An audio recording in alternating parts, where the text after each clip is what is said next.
So first, we're going to talk about Rule 11. This is now remedies, and we are on Section 4, which deals with the attorney's rights and obligations, and asks you to start thinking about both your ethical, moral, legal, technological issues that are likely to develop in the practice of law.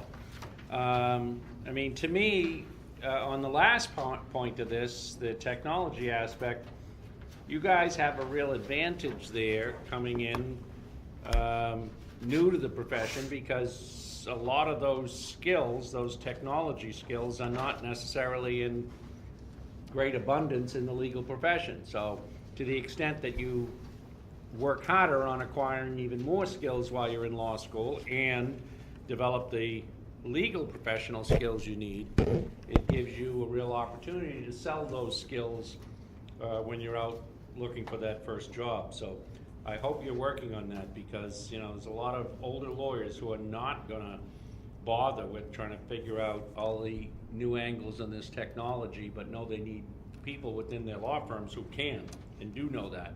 So I think it gives you an advantage. But first I want to talk a little bit about Rule 11. Which in civil cases, as you guys all know, requires you to make sure that the claim is well grounded, both factually and legally, and that any pleading or document that you affix your name to and file in court, that you believe it's advanced in good faith, that it's not interposed for any improper purpose such as harassment or delay, and that it's based on existing law or a good faith belief in reversal of existing law, and that there is factual and legal support for it that you have examined. So we don't just take our client's word for it. The problem with Rule 11, and again, this is an area you're aware of, is that in the event you violated Rule 11, the court has the power to sanction you. And those sanctions can be virtually anything, and they can be payable to anyone. It could just be that the court wants to take the money. It could be that they intended to be damages for the other side, the attorney's fees they've spent as a result of your violating Rule 11. And the point is, as we're going to see in the Unoil case, the monetary amount can be significant, but I've seen it when it's not a monetary amount as well, but it's chastising the attorney for poorly written pleadings or doing other things that are inappropriate by way of their filings in the court, and requiring them to go back to school or to revisit some of their writing classes so that they can articulate their points so that in English and understood. So the fact is that sometimes you'd rather pay a little money than see some of what the courts will look at it for a sanction. But Rule 11 has a number of different provisions with it. You should know every document you file in court has your name on it, has your identifying information, including your Board of Bar Overseers number. And so that helps to facilitate any report to the board if the court or the other side chooses to make it, but that's just a really formality, because with or without your BBO number, they can report you. But I do think it's important for you to recognize that the sanctions from the court oftentimes may only be the first step in this process. And you don't want to hear from the Board of Bar Overseers having to give them an explanation of your conduct or why you were sanctioned. You don't want them to know your name. So it's not even something to think about, okay, so I get sanctioned by the court on Rule 11, it's not a big deal. I mean, it is a big deal. Not only, it's a public record, so not only are you aware of it, your other clients and other lawyers will be aware of it. And the Board of Bar Overseers may be aware of it as well and ask you to explain it, because they may be thinking that they should investigate it further and see whether you in fact have the appropriate character and fitness to practice law. So I can't stress enough how important it is that you actually think about what these requirements are. And in essence, you become the gatekeeper for those claims that shouldn't be advanced. Now, I think a lot of the times, it's not necessarily that you're intending to do sleazy things. I think there are some lawyers that are, in fact, intending. I think sometimes lawyers are rushed into doing something that good judgment says slow down, take a step back, and make sure you comply with Rule 11. So I can't stress that enough. I think every client wants something done yesterday. Every client's case is an emergency requiring an injunction or something extraordinary, and it needs to be done this afternoon. The fact is, especially when you start to think about injunctions, because you got to say that you're suffering immediate and irreparable harm or injury, that the whole timetable is sped up a little bit. But that doesn't mean you don't dot your I's and cross your T's and comply with Rule 11. What I'm telling you, having practiced law for an awful long time, is those are especially the times where you got to slow it down, take a step back, and make sure you do what you would normally do, even you're going to be doing it at a quicker pace. But the problem is when you start to skip steps because you think, you believe that it's an emergency, you believe everything you've been told, how dire the situation is, and you don't bother to get the legal support. You read legal research to know that it's grounded in the law. Or more likely, you probably know the law, but what you don't necessarily bother to get as much of it as you should is the factual and evidentiary support for whatever it is you're being told. And it's easy to take the clients at their word, but you're doing them a disservice, especially if you're going to seek injunctive relief or something immediate with the court, because you can't prove it as well as if you had other witnesses and other pieces of physical evidence that would support it. So in essence, by doing your Rule 11 due diligence, you're actually helping the client by making sure that they've got a strong enough claim that's worth the expenditure of the time and the money and your good name attached to the complaint in court. And the other part of that is that it also is a good business practice. You don't want to run off half-cocked, spend $10,000, $15,000 of the client's money, and then find out that you never should have gone to court, they never should have brought this, they didn't have a chance in the world, legally or factually, and if you had told them that, yes, you would have made $15,000 less, but you probably wouldn't have violated Rule 11, wouldn't have spent their money needlessly, and wouldn't be explaining to the BBO, who now has a complaint from the client saying he charged me $15,000 when he knew it was a crappy case, why you shouldn't have undertaken this case to begin with. It also, from a business standpoint, let's suppose it's not on an hourly rate, but it's a contingent rate.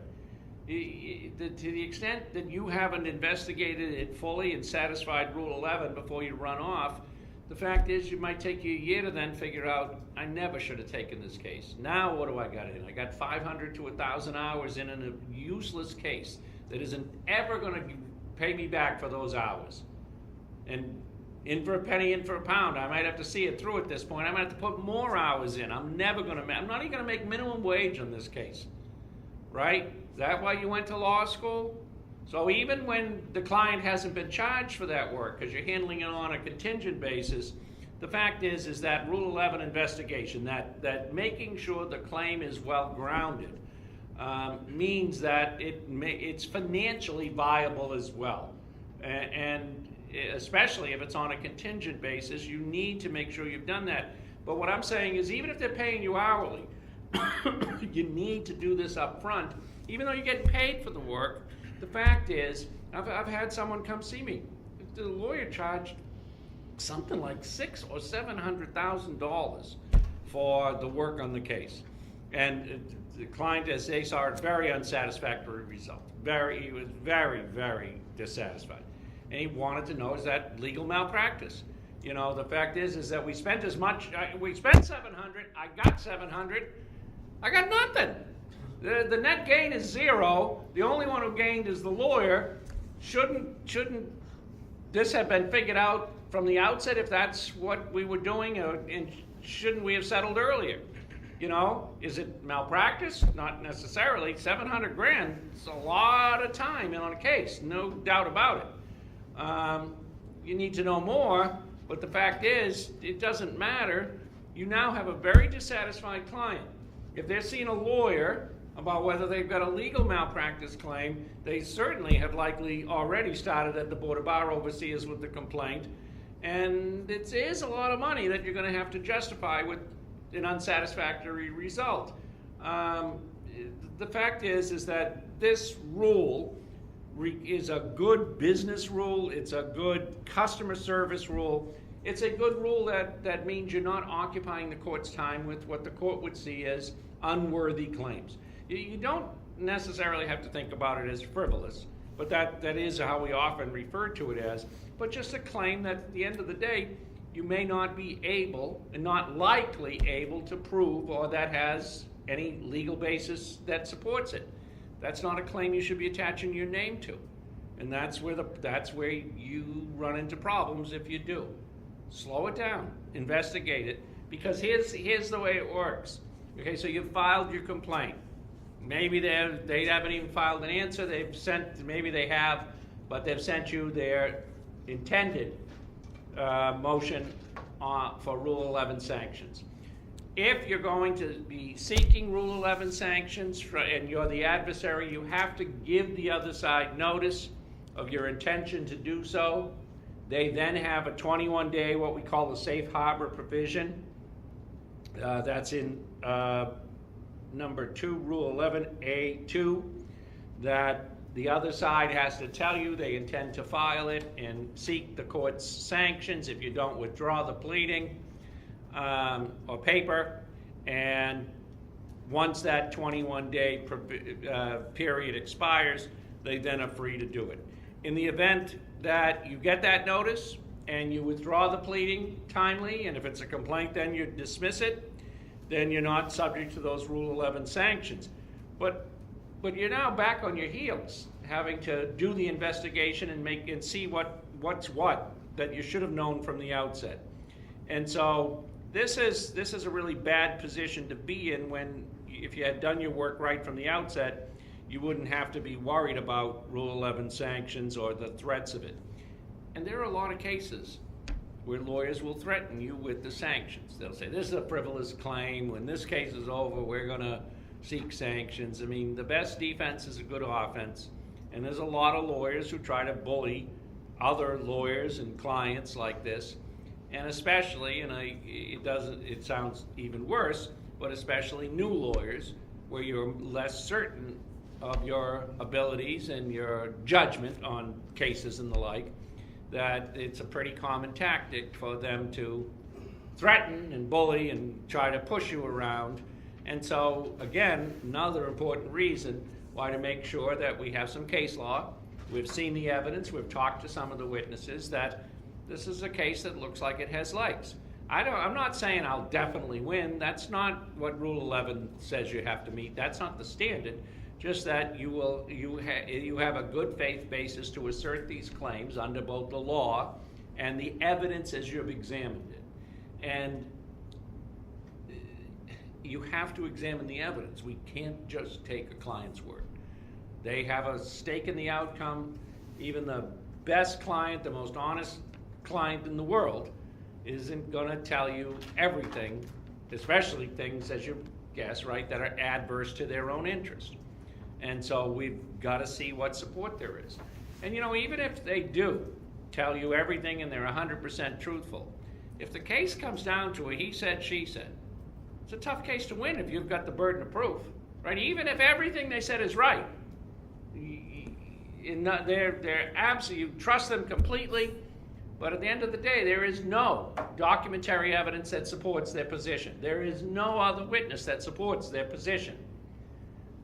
That's something you should know before you run off and file suit, because that means you've got a much heavier burden if there really is nothing else right now going in. Now, I'm going to get discovery. Hopefully, I'm going to get access to information that the other side has that may well help me. But you just need to know going in, at least from what we know right now, there is no one that you can point to, no documents, no papers, nothing you can point to that would support what your claims are here. That should send off little bells in the back of your head. And that means take your time. Because you're potentially skating on thin ice, and if you are, then you're more exposed to potentially be sanctioned. And you don't have extra money to be paying sanctions, and you don't want your reputation to develop along those lines. Now, yeah, right. Like, what bothers me the most about this rule is that part about good faith reversal. Yep. of existing law. Okay. I feel like there's a very thin line between a merit case, non-merit, Yep. and reading all this, precedent that's saying that, you're unlikely to win, but as a lawyer, where does that judgment call come in? Okay, now let's talk a little bit about this last piece practically. Okay, so you've done your research into the law, and there's no law that supports you. But you said that you have come to the conclusion, well, that's wrong. The law should change then. Okay, so now you better well expect a Rule 11 letter and a motion, because there's a ton of law everywhere, and you've got none that supports you, right? So what you're arguing is a good faith belief in changing existing law. Okay, here's another part of it. That doesn't happen at the district court. Right? District courts follow the law. May not happen at the first appellate court. Maybe it will, but if it doesn't, then I got to challenge even more. Think of just the financial burden involved here, right? I mean, think of the time involved at each level here as we're moving up the ladder. I mean, be careful with that type of case. Yes, it says, or a good faith belief in reversal of existing law. But, you're way out in the rope, right? And you're gonna get threatened with Rule 11, because we know how judges work. Well, what law do you have to support you? Nothing, Your Honor? Nothing? No, I've got a California case from, whatever. Well, something. So, I mean, and that obviously helps to accept it. Massachusetts law says no, but Your Honor, 48 other states say it should be X. Well, okay, that's a stronger argument then, that maybe we're interpreting it wrong or whatever. But if you've got no law and you're going on this basis, A, you're in for a really long fight. Very expensive in both time and money. Not likely to win. If you don't like the law, that should be the legislature's job to change the law. You've heard all of that before. The courts don't legislate, they interpret. So I'd be very, very careful. It's got to be a real cause type of situation where you are prepared for the long haul and prepared likely to be sanctioned along the way and vilified and everything else. Let's just be real. Okay, yeah, there is a provision that says I should be okay. Yeah, well, not likely at the trial court. It's not they tend to be pretty conventional thinkers down there. And again, that's who we all are. We're lawyers. What does the law say? Well, it says I should lose. But I think the law is wrong. Now I'll take it up on appeal is what they're going to tell you. So that's the problem with that provision, and I get it. We read some cases in Civ Pro where they said, the blind people, Southwest didn't have to adapt their website so blind people could have equal access. Good to file the case. I would not be surprised at all should you file a case like that where the law is pretty clear that website at that point in time didn't constitute a place, that their big firm lawyers are going to shove a Rule 11 motion at you very quickly and down your throat and likely get the court to support it. And, their fees potentially, very quickly, are gonna amount to tens of thousands of dollars, maybe hundreds of thousands of dollars. So that's a risk you're exposing yourself to. So from that standpoint, yes, the rule permits it. As a practical matter, tread very, very carefully, because trial courts don't change the law. Oftentimes don't. You know, every now and then you'll get a gutsy judge, but not trying to be cynical or biased about it. Gutsy judges don't often get appointed. They're much more conformist, right? I mean, the way the system works, in order to be appointed, you tend to be a conformist, because that's what the system rewards. So be careful, and especially be careful in federal court, because federal judges tend to be even more conservative. State court judges, I've found, I think you have a little better chance with different thinkers. Federal court, the mold is pretty consistent. When you have someone who's really I'm going to say a modern thinker, not even conventional, that's oftentimes rare. But there's a lot of good federal court judges too. But I think it's, you know, again, we probably don't reward creativity as either for judges or lawyers, really, right? I mean, we tend to try and mash you together, right? Where's the precedent? But if you don't have it, be careful. And then the last thing I want you to look at is the nature of the sanction. As I told you, under Part 4 of the rule, it honestly can be virtually anything. Oftentimes, it's going to be a monetary sanction.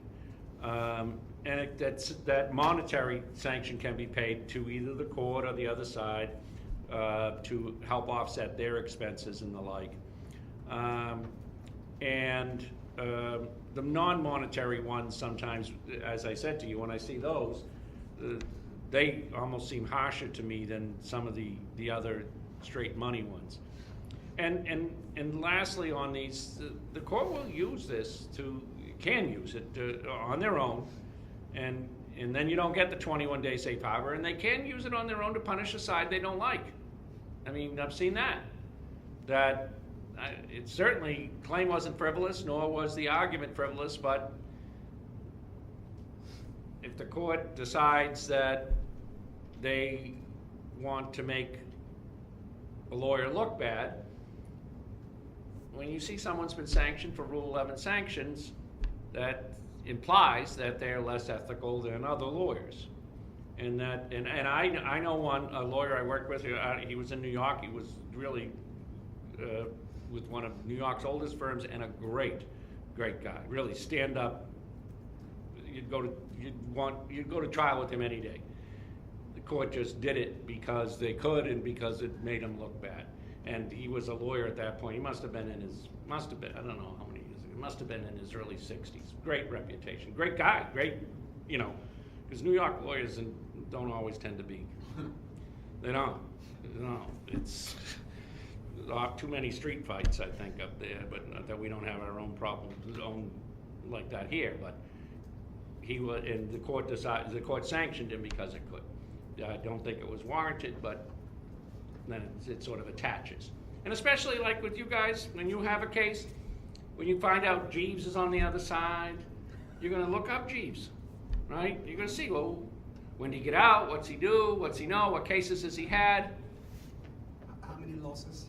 Well, if you can find that out, but how many Rule 11 sanctions, you know? And that you're going to start to play that. And there will be some lawyers that will play it. I used to have one lawyer tell me, and we had a lot of cases against him early on, he'd just lie to me constantly. We're going to do one of his cases here. He'd say, I'd say, you know, I can't even use his name yet. He said later on we're going to talk about it. I'd say, this is what the case is. And he'd say to me, Mike, it doesn't say that at all. And of course, you're fresh out. You're saying, no, this is the way this case should resolve. He said, no, Mike, you're completely misreading it. And of course, I was right, and he was wrong, but he didn't care. He just lied to me all the time about stuff. thinking he could take advantage of his experience in my youth. And that's the type of thing that sometimes older lawyers will do to newer lawyers, is try to school them, not appropriately school them, but think they can take advantage. So to the extent you do all of this investigation, know your support up front, have that power, then you can't be intimidated through the process. And these types of threats and all won't have an effect. And that's important, because you don't want to, be filing stuff, withdrawing stuff, and all of that. You want to go forward and keep marching forward, because you know that when you attach your name to it, this was one you intended to see to the end, because you do know it's legally and factually supported. So just be very careful with this, because it reflects on you poorly professionally. But I also think it's very important to do your client a proper service, that you think about this rule at the outset, because otherwise you're potentially wasting their time and their money, and you may be wasting your own as well. And we can't afford to lose a lot of our time if we're going to do this profitably. On the cases where you want to lose your time, you want to know that you're investing in a cause that you believe in, that you're going to push. And I know I may never get, I'm not expecting to get paid on this one. I get it, okay? But this is worth it to me. On the ones where you're expecting to get a fee on the end because it's a contingent basis, you want to make sure that you think you've got a pretty good chance of grabbing the money there. I don't want to work for a whole bunch of time and then find out, I'm not getting paid on this one either. On the ones I'm not getting paid on, I want to know that from the outset and invest and decide on my own that this is worth giving up free time. Because your time is what ultimately means how much money you make. Now, and then the last part of Rule 11 is the Section D here. And it says it's inapplicability to discovery. The rule does not apply to disclosures under Rule 26, which are required, and before discovery can begin, and discovery requests, responses, and objections under Rules 26 to 37. I think the reason it says that is because there's a separate rule under Rule 37 for sanctions with respect to discovery, because this is the other place where lawyers in the process are particularly abused with respect to discovery. We're just finishing one now where everything, the other lawyer was just objected to everything, didn't give us anything. We had a push and shove for every piece of paper.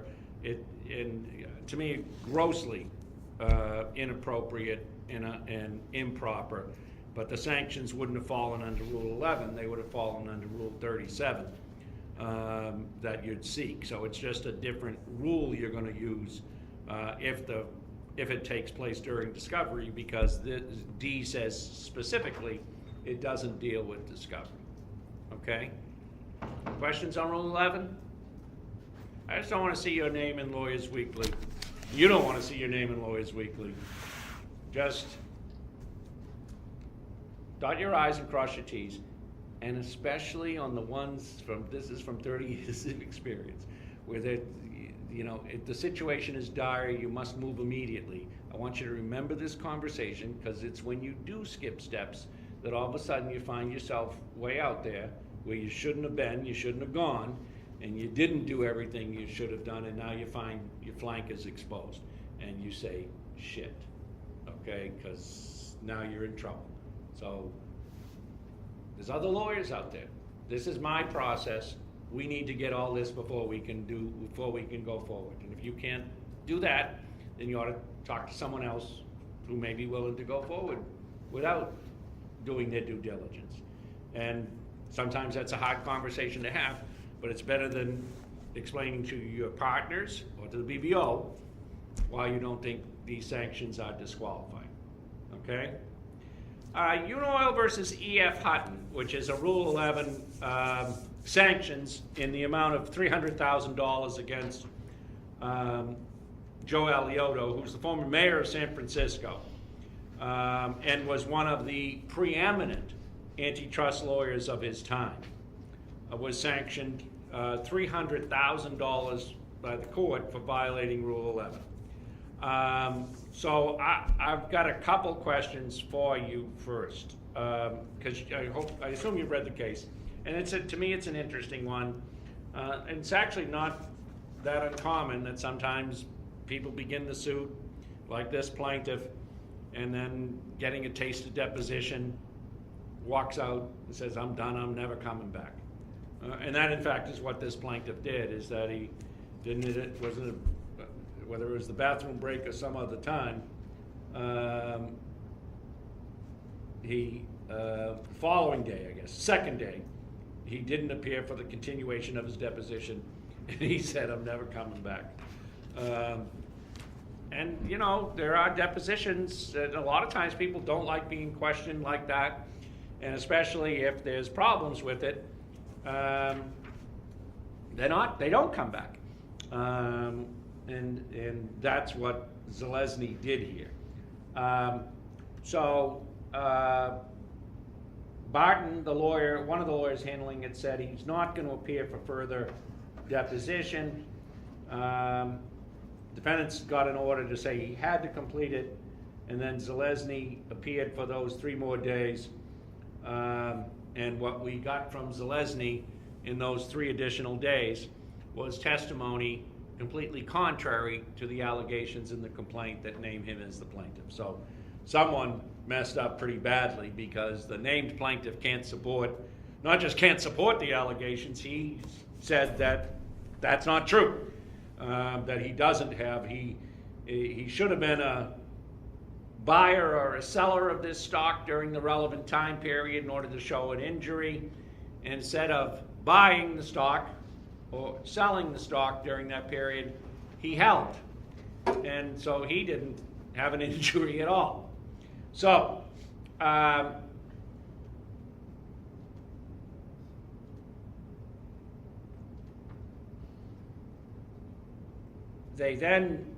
plaintiffs then moved to dismiss. They filed a notice purporting to dismiss the entire action without prejudice, pursuant to Rule 41. Without prejudice means that they would be able to bring the action again. With prejudice would bar your right to bring the action in the future. And so one defendant objected, saying, first of all, if it's a class action, then the court has to approve any dismissal. And beyond that, the plaintiff should be sanctioned for their bringing this frivolous action without the support it should have.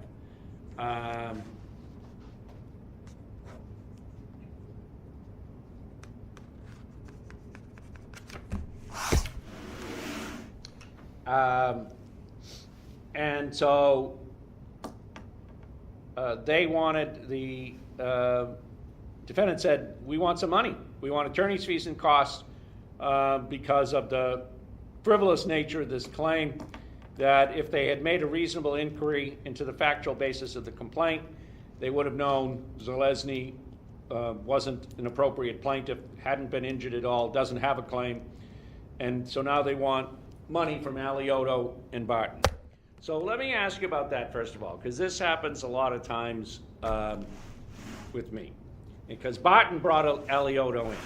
So sometime in a couple years from now, one of you calls me and says, Mike,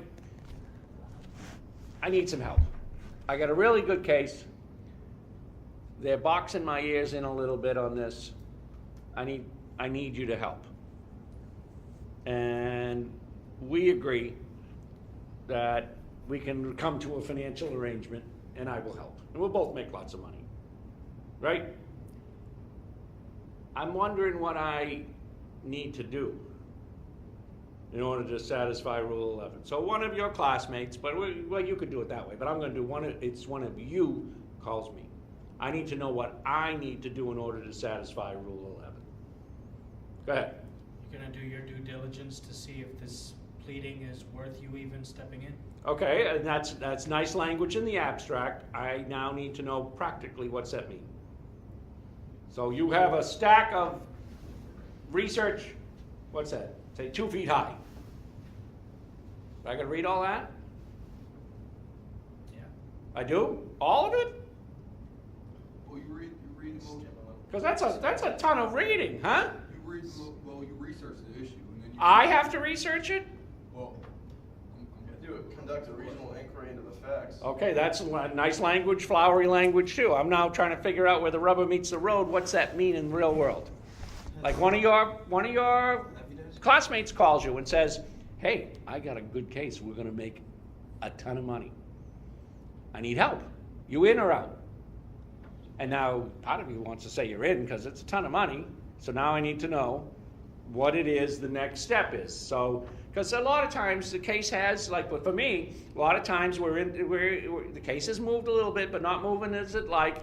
You get in your ears boxed a little bit because it's a big firm and they want to push around and they see there's a lot of money here. So you've got a fair amount of research, maybe some depositions.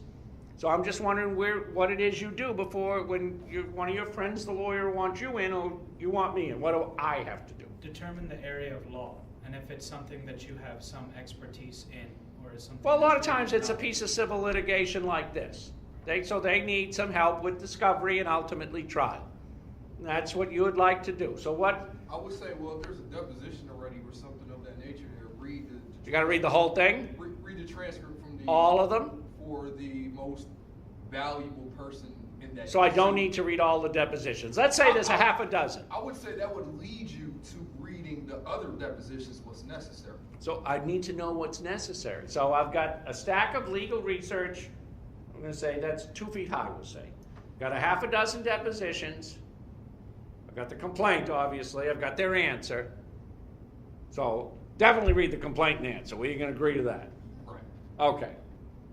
What about those other things? Because that 2 feet of legal cases. How can I do this? Can I say, Ray, give me your top 5 cases that support what we're saying, and give me their top 5 cases.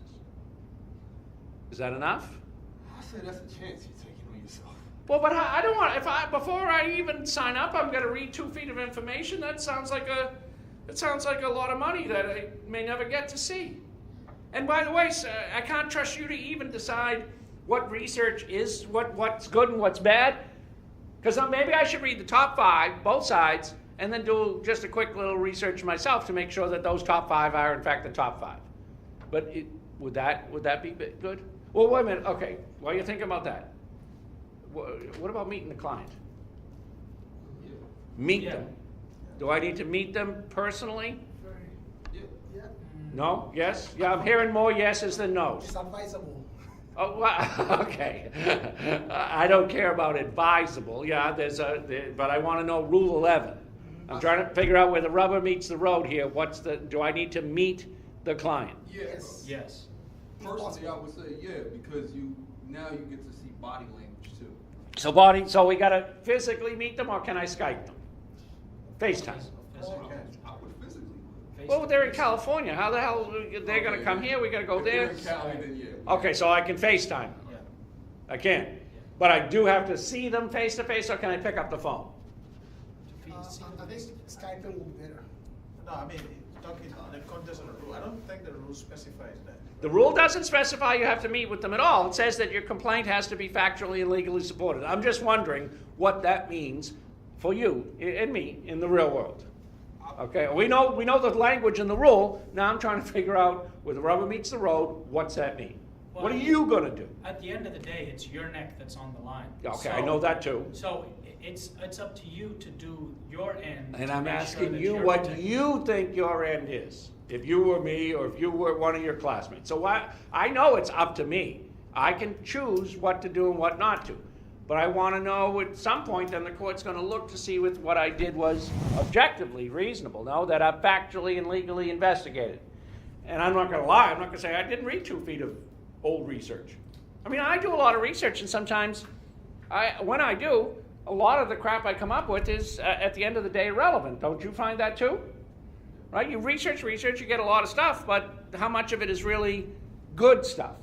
Yeah, I've rejected a lot along the way. Do I have to read all the stuff that he's done, or just read the important stuff? Same for the depositions. Sometimes these cases, there's a whole bunch of depositions already. Read them all, or just read some? Same thing about the documents. What about that? Read them all or just the top 40? Because again, sometimes these cases, we're not talking a few documents, we're talking tens of thousands, sometimes even hundreds of thousands. I would read the documents that the case is hinging upon. So top 40. The top documents that the lawyer made his complaint based around this case, these are the documents that should support your complaint. I will read that, then I will talk to the client. Whether Talk to the client phone or I'll talk to them on the phone because as a lawyer you gain an impulse for whether a person is telling the truth or not. yeah, but don't you gain, especially if we're talking trial, don't I have to see what I might make an assessment of whether the client will likely present well? I mean, it matters, no? I mean, if that's what you're brought in for and thinking the case goes to trial, sometimes can't you look and say, oh, this is going to be a tough sell? I mean, doesn't it affect your judgment? So, so do you need to see every client? Is that what you're all telling me? I would say yes. Yeah. Yeah. If I intend to put them on the stand or put them up. Well, at the outset, don't you figure I think at the outset, don't you have to figure this case is going to trial? So if it does, what's best? I don't think that, insofar as the rule does not really require that specifically, that there's no way, because now we know the hindrances. Like you give the example of someone who is living in California, there may be money constraints. There could be other sort of hindrances that will not, I'm with you, but why? But what about? I mean, you guys have the advantage of technology today. I have to compartment my interest in the case in the first place. Even before I agree to take on the case, apparently I can read about tons of thousands of documents. What is my Cannot interest? or can? I cannot. So in that regard, I'll ask my friend, hey, what kind of help? I mean, I have to be more sincere with the kind of help I have to give this guy. But isn't that what Alioto did here? In part, he relied on the other attorney's certification and say, nope, this is good. Attach your name to it, and look at how he got jammed up. Yeah. And I understand. I mean, seriously, I do understand because I've been in the situation I'm asking you about. Is that, well, listen, I'll invest some time, but I'm not putting in 100 hours for free to decide whether I'm in or not. That's counter, unless it's a really big pot of gold at the end, maybe then you do invest a little more. But let's say, I mean a big pot of gold. You ask for 100 hours potentially for free. What's that? That's 2.5 weeks of work, nonstop. Better be my cut better be north. It's got to be north of 7 figures, doesn't it? I mean, 3 weeks of work. And I don't know and I still don't know whether I can read all that 1.5 feet, 2 feet of materials then. So wait a minute though. You were saying maybe not even meet them? Yeah. So how's that going to play out though then when we do depose Zelezny? And your client says, well, he never even met you before filing the suit. Wow. Did you say wow? You don't think that's going to go well for? That's scary. Well, and listen, right? Think of how I'm going to make it as scary as it sounds, right? I'm trying to make you look like you're unethical and did an improper job. And now we're going to bring out from Zelezny, well, you never even talked to Attorney Zach? You never physically met him before filing suit? And his name's attached to the complaint? Doesn't make you look so good. Well, I think on the basis of that, there's no requirement to the effect that I have to meet him physically. I mean, the same No, thing- there is not. First Are you time worried is- about it though? So, no, I'm not. The question- He said, "Oh wow." No, first time engagement in this digitalized world could be equally the same as meeting someone. What are you? But you have a Mac in front of you. How difficult would it be to FaceTime with them? And that's what I'm saying. So if I can have that way by FaceTime Oh, okay, so- and doing all the sort of things. I mean, what is the difference? If I think I think, again, because of the technological advances you guys are able to practice law under, there's almost, to me, no excuse for not being able to at least converse face-to-face, even if that face-to-face is different than it would have been 10 years ago, right? I mean, we do arraignments that way now. They're actually talking about, but there's been a suit filed on it for the immigration courts to just do them all online and to send them back faster. And they're saying, well, what about due process? Well, talking to the lawyer who's there and, being able to work with your lawyer to get an adequate defense. I think it said ACLU is filing suit to prevent it, because what they're saying is, getting them at the hearing, bringing them back, that's an expense and a time. And so they want to skip that step and just, sort of a summary eviction from this country. What about the right to cross-examine the witness? Well, could you do that through online? I know. Well, to me, the problem is the lawyer being in a separate place. Because to me, because I think you could probably effectuate it on a technological basis. But if they're not together able to communicate, because that's the idea, is assist with your defense, to me that's where the hang-up becomes. We did have, though, in Massachusetts a case that said that even for the child witness, not being able to, because what they did is they closed circuit the testimony in the Fells Acre Day case. And they said, no. Face-to-face confrontation in Massachusetts means just that, is that you have the right to confront your accuser along those lines. And so even though it was closed-circuited from, like, the judge's chambers to the courtroom, so we're not even talking a great distance, the court said, no, so there is those issues are present. If I don't read all that stuff, if I don't read all the depositions, if I don't update some of the research, I potentially am exposed to these Rule 11 sanctions.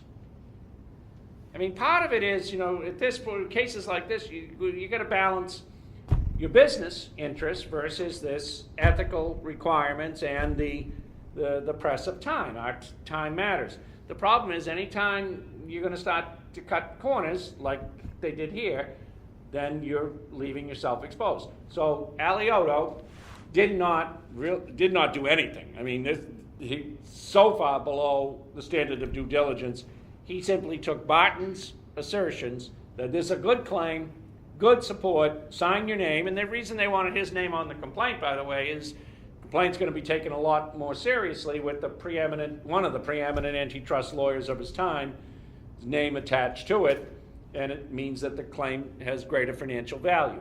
So Alioto, without doing virtually anything, put his name on it, and his defense is, well, I relied on the other attorney who said that they did everything they were supposed to do. Is that enough to protect Alioto from sanctions? Nope. No, it is not, as you saw. And that's why I always like this case, is that it's not enough to say, well, he did this and he said this was great. And to me, the point to take the takeaway here is this was the former mayor of San Francisco, one of the preeminent antitrust lawyers of his time, and he was sanctioned $300,000. What would they do to you or me, schmoes like us? Right? And that's the thing I need you to think about. I mean, this is a killer. $300,000. Yep. Or could it also be that they sanctioned him based because he was the former mayor? They wanted to make a statement. Yeah. Part of it could be the example, but if I wouldn't rest your head on your pillow comfortably on that basis, I think the way the amount comes out to here, and this I could see this too based on the types of cases, is this is what the defendant spent in that relatively short period of time. These antitrust cases and class action cases generate massive amounts of fees virtually immediately because of the exposure that you potentially face. So I don't think it's a number that is just because Alioto's a big deal. It's to, as it says here, to reimburse defendants for their costs and expenses, including attorney's fees, reasonably incurred in defending against the class action claims. And so here, I don't think it's just because he's important. It's just that he should have known better. Everyone should have known better involved in this case. And if anyone, I guess the comfort is that he's got this type of money. So his wife, by the way, was from the family that originally owned the Patriots, the Sullivan family. And she was at one point in time on the Boston School Committee. So it's an interesting case from the standpoint of what you guys would do. And I hope it's a caution to you that it doesn't make a difference who it is that you're working with on the case. You've got to find your own comfort in what Rule 11 requires.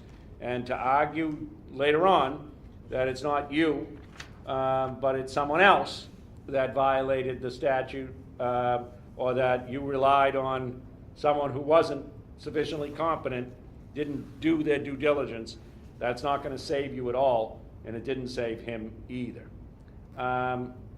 The next case we've got is First Technology Safety Systems versus Depinet. And this one, to me, raised a couple of interesting issues that are important for, I think, as you start to think about practicing law. So there's unfair competition, unfair trade practices, copyright violations. I mean, it's one of these big business disputes that starts out with them each throwing sucker punches at the other. Again, not uncommon at all. Businesses fight harder, they have more money, they have more at risk. The battles oftentimes are significant. And what they did here, and there's not that many cases that I was able to find for this procedure. As it turns out, the court frowns on the procedure, but it is something I want you to think about. Because especially now, this is what, 25 years ago. But even now, it's much easier to dispose of evidence and conceal them and destroy it.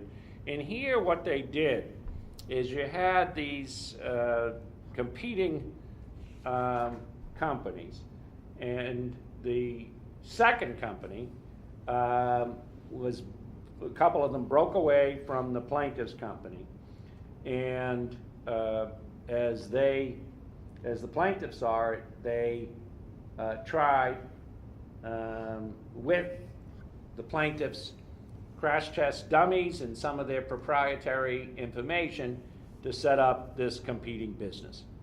And so who would have thought there's two crash test dummy companies, but there are, at least two, as it turns out. And so when they filed their verified complaint, they sought an emergency motion for an ex parte order of seizure and impoundment of evidence.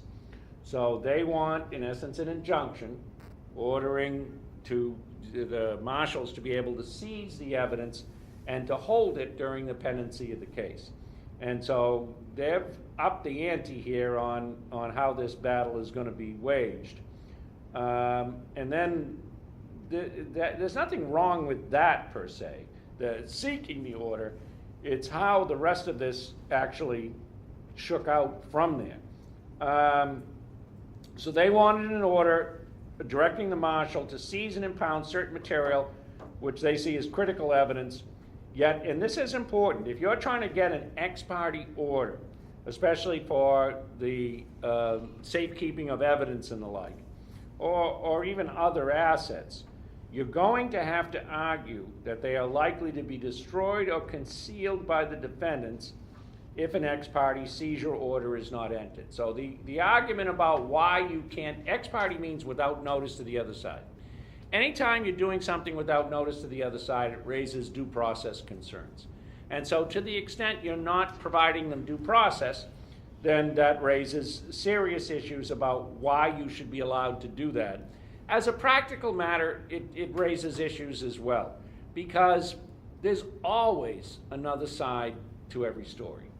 And if you don't face any opposition to your version of the events, they're going to be different than if that person is in the room able to contest it and present what they see as the facts. And the courts are aware of that. So they're reluctant to grant ex parte orders at any rate, because there really is, there's always another version. It's just a question of how much it might differ from the version they're hearing. But at any rate, the court did believe that the plaintiffs had enough support for the position that these former employees had taken a lot of the plaintiffs' proprietary property and set up this competing company. And so the plaintiff had various inventions, trademarks, secrets, copyrights on the crash dummies. They had calibration software, all these types of technological things. And the defendants were two former employees of plaintiff. They formed a separate company called Vector Research to compete with plaintiff in the design and manufacture crash test dummies and the related calibration software. I mean, they just didn't come from nowhere with all this information. The likelihood is the plaintiff is, it seems to me, likely correct that at least some of this information was taken from the plaintiff.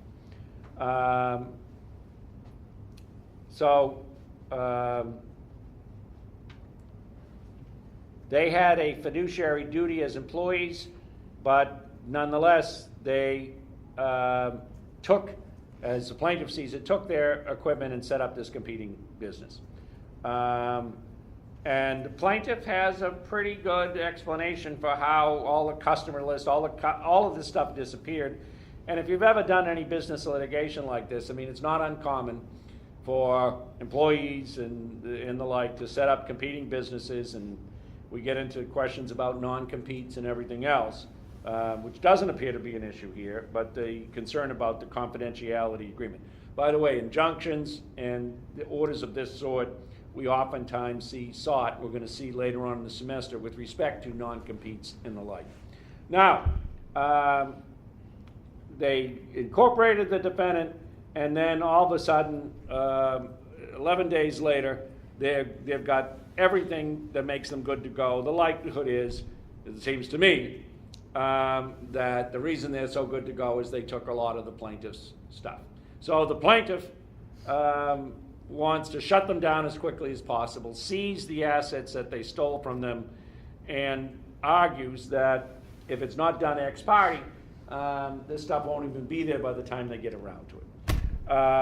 And the court decides that they will give them, instead of requiring the normal sort of discovery back and forth and even an answer and see where we stand, the court allows the ex parte seizure. They want evidentiary materials related to the allegations that the defendants built their business using plaintiff's property. Impoundment and destruction of the defendant's software and other infringing materials can wait till the full hearing, but they want the critical evidence of defendant's wrongdoing to be seized now. So this is a flat-out scorched earth attack on the other side, but they're saying we can do this in stages. So the court looked at the evidence or the information presented and did in fact give them a seizure order.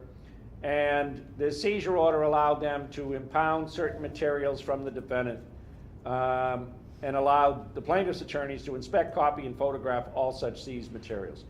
And then, as you saw, and then in the court ordered that a bond be posted, and the bond was only required in the amount of $2,000. And so, as you saw the facts, the marshals then went there, that there were some employees and the local council there, There was a computer consultant. They accessed Vector's facilities to carry out the order. And then it went really south. Approximately an hour later, so it's 6 o'clock, with the coffee machine set up, the marshals left, leaving the rest of the search party unattended. So they left the lawyers and the plaintiff there with the defendant's materials. And then ultimately this stuff got to the plaintiff's local counsel's law firm because the marshals said they had no place to sign it. This is a real cluster mess up. The marshals should have stayed, obviously. You don't give them unfettered access to the defendant so they can do whatever they want. But I guess that is my first question for you. Is that on you as the lawyer, or is that on the marshals that are in the court? If you issue the order and you give me access to this information, I'm an advocate. I'm going to copy what I can and we'll fight it out another day. And I think, in part, when you look at how awkward and problematic this became, I don't really blame the lawyers. The lawyers are the advocates. I blame the court for issuing such a sweeping order, and I blame the marshals for not being there to supervise what should have been properly taking place. But as a practical matter, this type of stuff can happen, right? Oh, 6 o'clock, gotta go. Well, discovery really doesn't end because it's time that you usually have your dinner. There are a lot of times where you're working well into the night. There's a lot of times like this where you've got access to the material. I don't know that they're going to give me access to it tomorrow. I'm not leaving until I get what I came for. I've been in this situation, not like this, where you've actually got full-blown access to the defendant's, all the defendant's records, but in situations where I know that when someone figures out what I'm getting access to now, this isn't going to be there tomorrow. And so as an advocate, I'm going to try and preserve that information. I'll fight out later whether I was given too much access and the like. And so at some point then, when all of this went down, the defendant said, this ex parte order has to be vacated. This is really grossly improper. So was the bond grossly improper. The marshals should have received, and listen, I agree with most of what the defendant said. The bond, they say now, the bond is, the court has discretion. We're going to see this in other cases down the road. The court has discretion to set the bond. It isn't the value you now claim of $2.2 million that those copies are worth. This is a question of copyright infringement, but we're looking for the proof of it, not necessarily the value of all of these things. At the end of the day, the court felt that the appellate court felt that the ex parte nature of this posed real problems. That ex parte should be reserved for cases where you can't. It's impossible to give notice. To me, in some ways, the fact is that if they gave them notice of this would have been problematic as to whether that stuff would have still been there. I think the better argument is, and the court sees that just because someone would conceal it, that's not a sufficient basis for this type of ex parte order. You've got to show more. And the fact is, the likelihood of concealing all of this stuff that they were seeking would have been very difficult. The court has to, before they do away with any notice to the defendant, the plaintiff has a much heavier burden of showing there's really no way that you can give them notice and effectuate the order. The fact, just saying simply that they will hide or conceal it in a conclusory fashion isn't enough. If you could show that they've done that in the past. And to me, I'm sympathetic to the plaintiff here because factually, it seems impossible for these folks to have set up a competing business in such a short period of time without stealing stuff that belongs to the plaintiff. So I get that.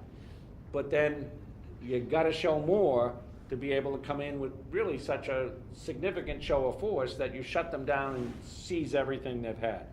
And again, if I were the lawyer with such a broad order, I intend to carry out what the order says and have as much access to the information as I can get. It's not my fault that the court has given me that authority. It's the courts if they've gone too far.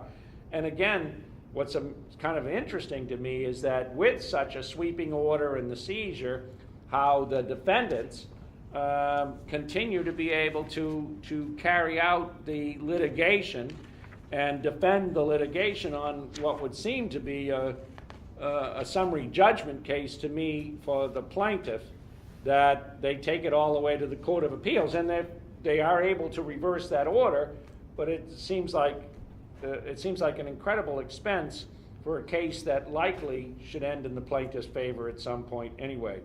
But we can get ex parte orders to seize evidence, but you're going to take a greater showing than this in order to justify the lack of due process here. There's a couple of articles that I want to point out, and one of them is the article, there's a couple articles about lawyers doing bad things and being punished. They're late to court. Someone filed the Donnie Brasco case. I mean, how do you libel someone who's a convicted racketeer, mafia associate, bank robber, and drug dealer, and he wants to sue because he thinks he's been defamed? I mean, aren't there some people who are libel-proof, as the article says? And the other thing I want to ask you about is in the thing I've asked you before, and I want you to think about is with respect to the article that I wrote, is do your values, your principles matter at all, or are we simply governed by Rule 11 and the Code of Ethics? I mean, are there principles that you intend to practice law with that are more important than whatever the ABA might allow under the Code of Ethics or what Rule 11 says you can do? Of course, you're going to have your own personal views on certain things. Obviously, Like you know, what, for example? For instance, if you had an abortion case, if you had something that you didn't feel that that's a case that you wanted because you didn't believe in abortion, you obviously wouldn't take that case. So are there things like that? Like my sister used to yell at my brother. She'd yell at my brother. My brother is a criminal defense lawyer up in Maine, and he would represent drug dealers who would be traveling down the pike. And he used to be a DA too, so he was on both sides of the fence. But she would say, "How can you represent these people who are bringing drugs into our schools?" She was a school teacher.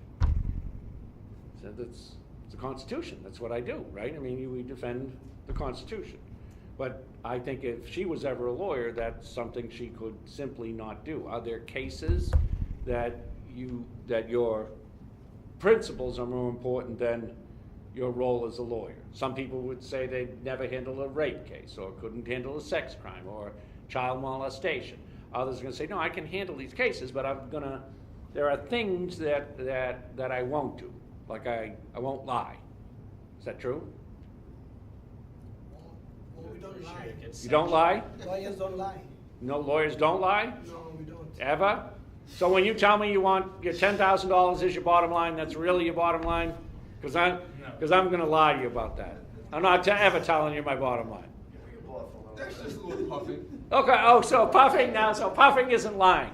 So don't put that on the list, or I can say I don't lie, but I'm going to fudge some of that. By the way, how about this? Never lie to the court. If you and I are in a negotiation, I'm much more comfortable that that's puffing. I'm not so sure it's puffing when the court asks you a direct question and you. So what? That's a violation of the rules. Okay, so I don't know. So you won't lie to the court. You won't tell them this is the latest case when it isn't. You won't tell them about, or you'll tell them this case supports us, but you're not going to tell them there's another case that supports him too. No, I seriously. What I think you are supposed to point out contrary precedent. You to try to present the facts that's most favorable to you. It's not lying, you know. And if possible, if you could make sure that they don't see by not physically or restraining like evidence, but being, hey, Your Honor, this case, this and that, ABC supports me. You know. So I guess my question is, so what's the rule there that you're gonna live by? So you won't address the court with candor? I won't lie. Okay, I can live with that. That's on my list. I won't lie to the court, right? Actually, that's on my list, because you said we're gonna lie otherwise, but we'll just call it puffing. So, but I won't lie to the court. What about your client? Would you lie to your client? No, never. Never? Be No, really, this is the top number. This is the best I can get you. And then I'll get you a little more and they're really happy. They're being stubborn. Huh? They're being stubborn, maybe. So, I'm gonna, so that's, and what about, you know, I had a case one time, I have a couple. I remember telling, and I did it over in the conference room here, Dad and his son, who they had a big problem and that it had become, they had become estranged, and they were together, but the relationship was fraught with difficulty. And we found, it wasn't, there was another piece of litigation that, it was one of the church, we were involved in the church cases with them. So it was the mess, it was a whole mess for them. And the tension between them had become bad. And for no good reason, you blame someone, other than who you should have been blaming, but they blame them too, but you get it.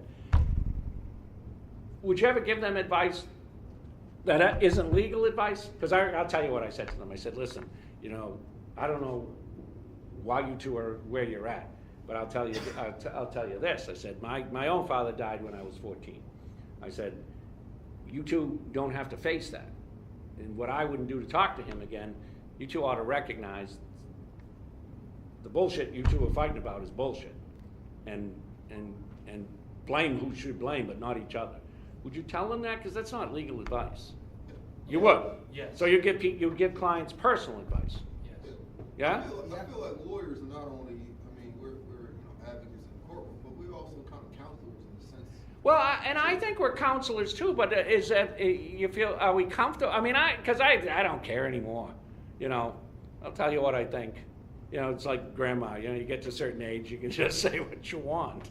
But is that, so would you do that? Or is that improper for us to be telling them, we're not experts in our own lives, much less be telling people what they should be doing. I think that We that see a was- lot of the human condition, though, is the thing. We've seen a lot of that. That was anecdotal, that story of yours. Yeah. So it was anecdotal. You're trying to relate to the client, and it was on an empathic level that you're trying to relate to them. That's not inappropriate. That's actually appropriate. That's something that builds credibility with But whoever you're you're giving talking them to. personal advice. It's not legal advice. Right. So we're okay to do that? We can provide them counseling as well. About. Like we said. I'm asking because that's the question. Sometimes they need more than personal advice, don't they? You represent someone accused of battery. You can get them off in the 209. You can get them off. You can get this case dismissed. They won't have to go on the batterers list. They won't have to go to counseling. Are you going to take the knucklehead aside and say, listen, are you friggin' kidding me? Go to a program or you'll be back in a year from now and I'm not going to be here for you then. Would you say that? Yes. Absolutely. You would? Yes. See, I think this is all okay. I would too, but I don't know whether everyone would agree with us that we should be doing this. Well, Go ahead. I think that lawyers, in as much as we have our own personal lives, we can possibly relate to people empathically, but then it should be something objective. For instance, if you want to frame a question, don't put yourself in a very subjective corner where the law can be against you. So you can give a direction, you can give a piece of advice, but try to make it in a more holistic way. So tell me what that means for the batterer. Because I could see that batterer filing a complaint in the BBO, right? I said I didn't do it. The judge found me not guilty. And then he or she told me, Go to a batteries program and don't come back to my office. Ineffective assistance of counsel. Say what? What? What are you, now, none of you are saying anything. Couldn't you be liable for like ineffective assistance of counsel? I got him not guilty. I'm just telling him. We know how that plays out, right? We know how that plays out. We've seen it enough, often enough. I think that judgment call is based on that client. Depending on your feelings for that client. Some clients are just egotistical, have problems with themselves. They really don't want your insight. They're probably going to come back to you anyway. Or for example, you can see a kid or a kid in the same battering situation. No background, no nothing. Yeah, I'll pull somebody like that aside. Like, look, you just spent a lot of money on me. Do you want to come back and spend more money on me? But see, I don't think it's just that, though, do you? Because isn't it, how do I sleep with myself at night? How do I put my head on the pillow and sleep tight knowing that this stupid bastard is going to do this again and someone could die? No, I mean, maybe some of it's for my own comfort to say, okay, you got lucky this time, but this is not going to keep happening, right? I mean, some of it is, well, so are we guided by more than just the law then as to what's right and what's wrong? We got to, this same issue comes up over and over again in a lot of our cases. But I do think you got to think about how far down that road you go because, you know, some people will complain. Some people don't want to hear. I had a child support thing one time. And the dad said, well, I'll screw her. I'll never pay her a dime. And even though he's got the order, I said, you'll be back in on contempt. I don't care. Yeah. And so when we were outside, he said, you really want to do that to your son? I said, this is not such a bad order. You're going to be back on contempt. I said, you really want to not have a relationship with your child because of a lousy child support order that sooner or later you're going to pay anyway? You know? And I've used that. I've said, I don't know whether I said, what kind of lowlife does stuff like, and I use language like that, right? What kind of lowlife you want to be? Huh? No, but you don't have to, right? We could just walk away and say, okay, he's going to come back with another $1,000 for me before too long. Well, like Ray was saying, we wear many hats. As lawyers, we have many roles that we have to satisfy for our client. Like the one you were explaining, if it was the batterer, for instance, you would console that client. You know, I'm sorry that you got hurt. We're going to fight. No. You represent the batterer, not the battered. Oh, okay. If we were to represent the bad turd in the converse, right, we would console them. And if we were to represent the bad terror in the opposite, we tell them, hey, don't do this again. You know, we try to give... But he says I didn't do it. Judge said I didn't do it. Right. What are you in my face for? This is the 1.6. We have confidentiality between the lawyer and the client that cannot be divulged to anyone. Okay, we're out of time, but I'm going to leave you with this one. I want to, because I heard this one the other day. Divorce. Couple getting divorced. Any dog lovers in the room? Okay, good. And it was a lifetime ago when I handled them, and I never can't imagine it, but two. They're getting divorced. I don't care who gets the dog, but it won't be him or her. They decide to put the dog down. Oh, man. So wait a minute. So I know. So you're the lawyer. You're the lawyer. You in on this one? No. Killing No. the other, agreeing to kill the other person, kill the dog, so that for spite the other person can't get it either. No. And I think this goes right into what I was going to say too. Us as lawyers, we too have to know when to stop. Yep. Because I'm seeing that with myself now. Like for example, I ran into a woman at Subway. Her boss was just yelling at her, and she was young. Like, and I told her, I said, you don't have to take that. You know, you can go to law school. Yep. Right up the street. Right. You know, but the point is that I'm even catching myself now. I'm not even a lawyer yet. I'm intruding upon things that I shouldn't even be doing that. So there's a line when you have to, you know, for yourself, just say, okay, that's it. You know. Well, hold on. Let me ask, because this is what I'll leave you on. Do you? Do you have to?